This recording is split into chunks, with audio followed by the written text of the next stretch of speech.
Hello friends, and welcome to another custom action figure video. Today we're going to be continuing my run on Batman Forever figures, and we're going to be making a custom soft goods Mezco style Riddler. This one's going to be pretty simple, pretty straightforward. The plan is to use this Mix Max slim body, these green spandex from GPS Loft, and then this Riddler head I got off eBay from a seller in China. One of the first things I need to do, you probably can't see, but the top of the head is very thin. Like I can actually see kind of light pass through it a little bit. So I'm going to fill the head with hot glue and we're going to stick it on the neck. This will allow me to have much more ease of control while painting the head, which will be nice. And also it'll allow me to paint the neck at the same time so that they have like the same general overall paint job, because the colors are different. So I need to figure out his shoes still, and then also his staff. Now I know for the base of the staff I'm going to use this very thin styrene rod. The staff was like kind of ribbed, but it was in like a diagonal pattern. It looked like it was wrapped with something almost, but it, it was all gold. So I'm gonna, I save a lot of this kind of stuff because I never know when I'm gonna need it. This is the tie down from one of the McFarlane figures I have. This is specifically one that they use. So I'm gonna use super glue. I'm gonna wrap this around, and I did a little test run on it, and you can get like a nice tight kind of coil on there with this, and it stays pretty flat. So I think once I glue it and then paint it, it's gonna look pretty good. So I'm just gonna get to it. I wanted to show a progress shot of the head painting. So here it is with just the skin tones.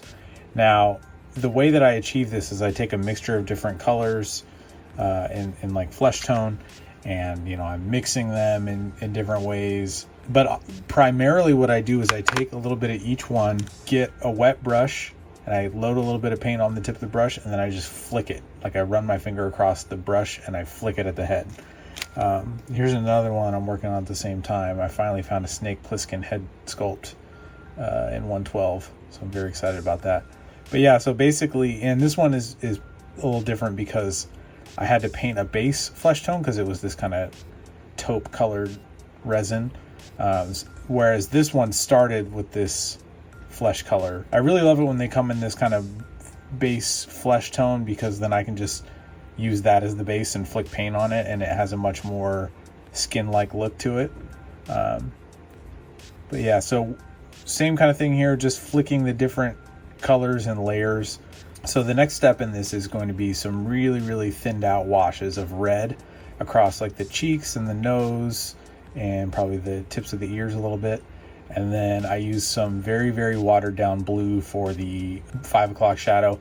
In Snake's case, I'll do that, and then I'll add a little bit of a light brown because he does have like stubble. But yeah, happy with how this is going so far, and I will check in with some more progress. I'm excited to paint the mouth. I've never really done an open mouth painting like this, so it's gonna be fun.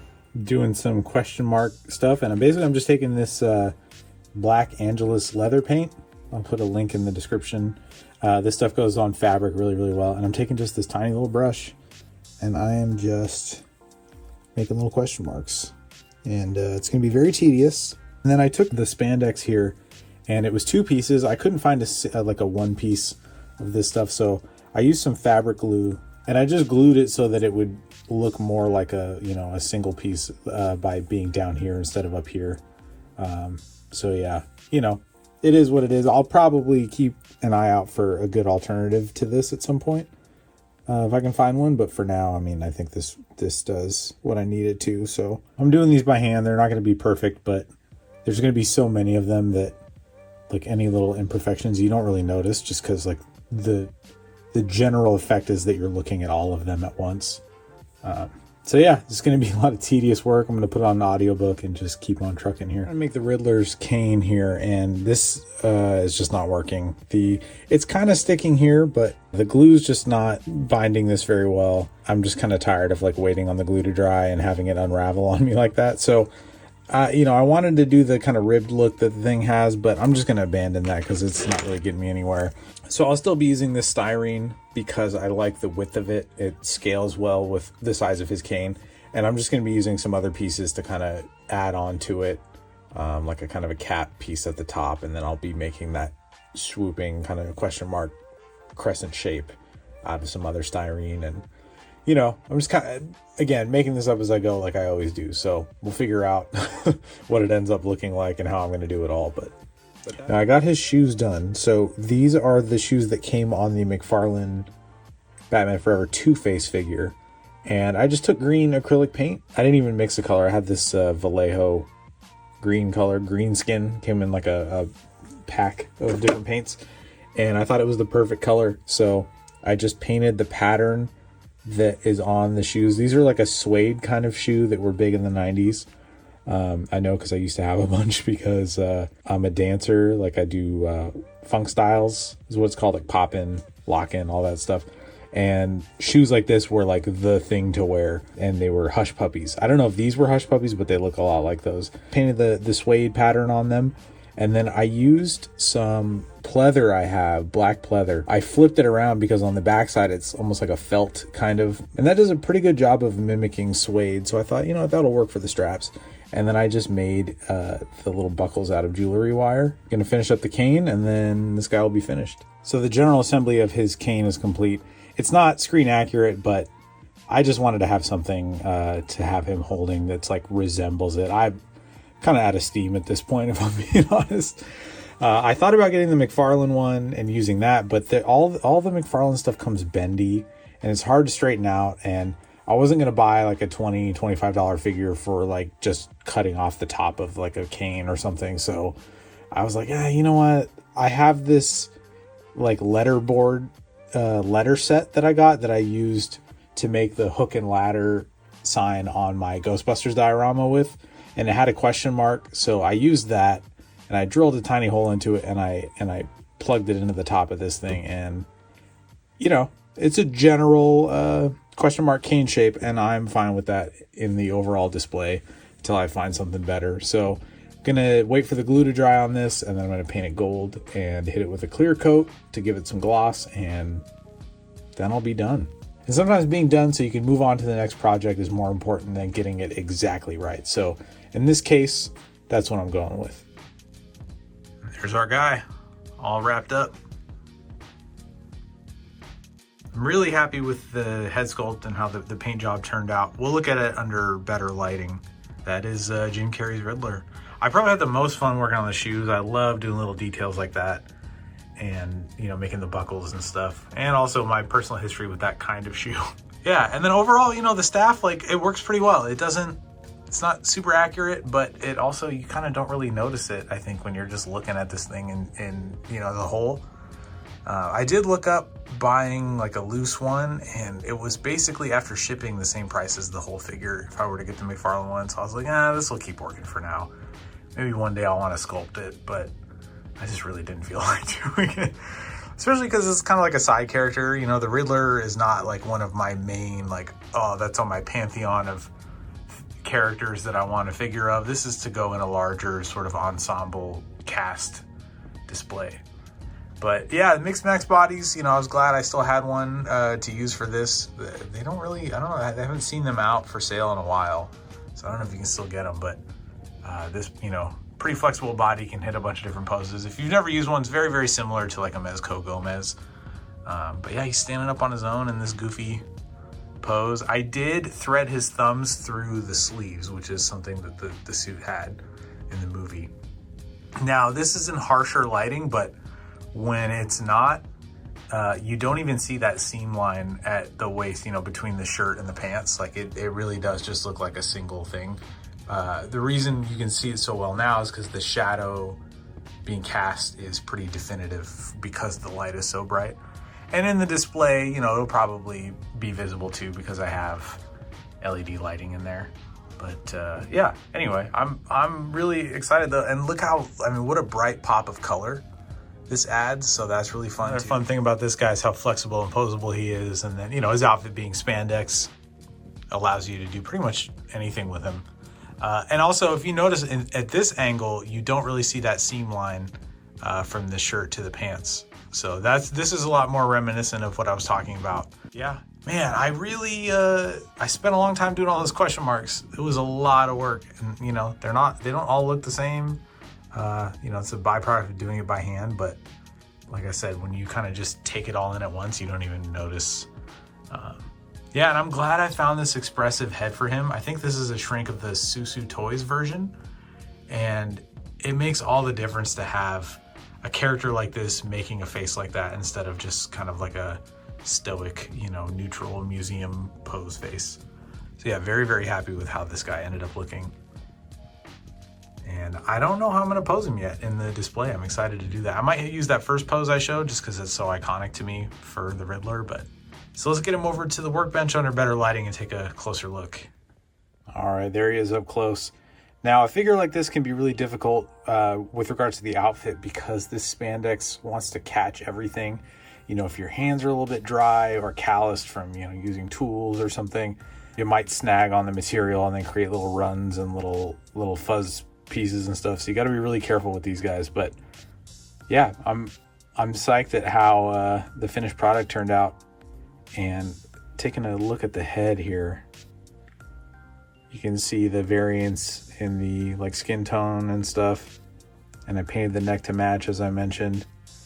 The outfit, you know, it had like a turtleneck, and so I had to cut it and try to make it as accurate to how he looks in the movie as possible. And it got pretty close. You know, he's got more of a crew neck shape, and this is fairly close. But you know, when I trimmed it, it wants to come unraveled, like where it had been sewn. So I had to use a little bit of fabric glue to keep it intact, and you know, so these things always come with a lot of challenges. But yeah, all in all, I think it turned out really well. The head was a lot of fun to paint. I've never painted anything with like, you know, that kind of hair color, and as I mentioned before, I've not really painted any open mouths. So this was really fun. Let's see if I can get in there. So yeah, I painted, you know, the kind of color of a mouth. Just, you know, mixed it until I found kind of the right look for what I wanted. And then I want to say the teeth I didn't even paint. I think that is kind of the neutral color of the head sculpt, maybe with just a little bit of like an off-white added to it. And then I used a gloss varnish on the entire mouth and the eyes, and that's what gives them that kind of wet, shiny look. And that's what really sells the believability. So for my money, the combination of like different colors creating a textured skin look, and then the wet eyes and mouth take your figure up to the next level. And then you can see also on the hairline, if you'll notice, like I fade it back because hair is thinner when you get close to the hairline, so it's not like a hard line. And I've talked about this in other videos before, but I did that on the front as well, but mostly notable kind of at the temples. You're going to see the skin at the hairline, and that's going to make it look lighter. So gradually fading it like that is what makes it look more believable instead of just like a hard line the way the mask is or something. The only thing I wish is that I had more expressive hands for him. You know, when you use the blank bodies, they only come with like, you know, sort of like a gripping hand, a neutral hand, you know, a trigger finger hand, that kind of stuff. So you don't get something like this, you know, where he's being like showy or like non-generic poses. So ultimately, I'd love to get something for him that I can make him really look like he's doing just the cheesy Jim Carrey Riddler stuff. But yeah, for now, I think this will work. And there he is with his partner in crime, Two-Face. I chose to have him in the kind of hip thrust pose that he does when he's setting off explosives in the Batcave. I thought that'd be kind of fun. I don't know if you've ever heard the story Jim Carrey told about Tommy Lee Jones when they were filming this movie, but he ran into him at a restaurant, and Tommy Lee Jones said, "I don't like you," and told him he could not sanction his buffoonery. But here it is in the larger display. Yeah, I've just been having a lot of fun with these Batman Forever figures. You know, I'm 4 figures in, working on the 5th, and I got the vehicle all customized. That's on the channel as well. You can see that I made it screen accurate with the mesh grill and the repainting of the silver grill up front and blue lights and silver, you know, chromed out metal mechanics on the inside. And yeah, so it's really coming together. And as I said before, I'm just excited to have these like pops of color on the shelf. So getting a backdrop in there is going to be a lot of fun too. So here we are in some different lighting, which is always fun to see. And I'm still so in love with this Panther suit custom. And you know, shout out to everybody who's hit me up or tagged me in their posts when they've made one on Instagram.